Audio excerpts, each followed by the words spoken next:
Ireland's Own is celebrating its 100th birthday.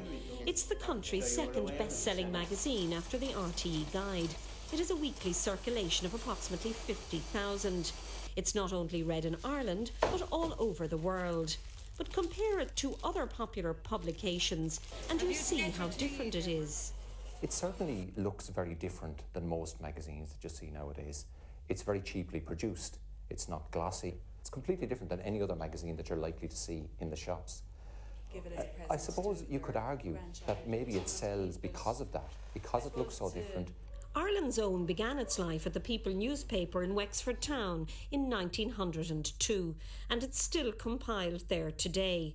It has a core staff of 3 and a regular group of contributors. The whole magazine is produced now by computer. We have gently tweaked the content, but it's very important to us, and I think to our readership, that one of the features of Ireland's Own is its unchanging nature. By the end of World War II, Ireland's Own was selling 28,000 copies a week, but by the 60s and 70s, that figure had risen to 42,000. My background was involved with the Gaelic League in my youth, and with the GAA and with other organisations like that. So I felt that I had to push that through as part of my own interpretation of what people would need and would like.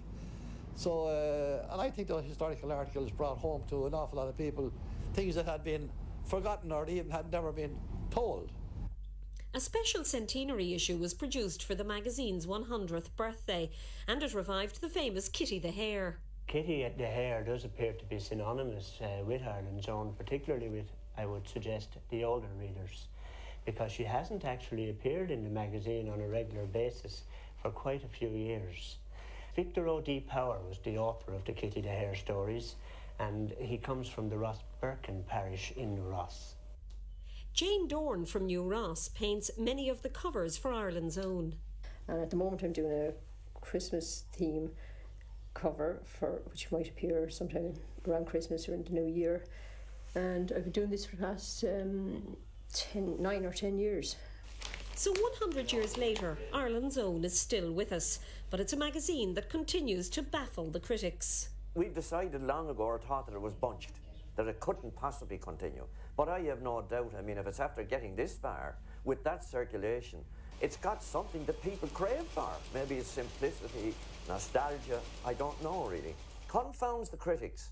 Confounds the critics. There's nobody who takes the private eye or anything like that would even look at it or nail it up on a wall to wipe their bum.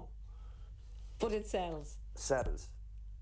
Helen MacInerney, RTE News, Wexford.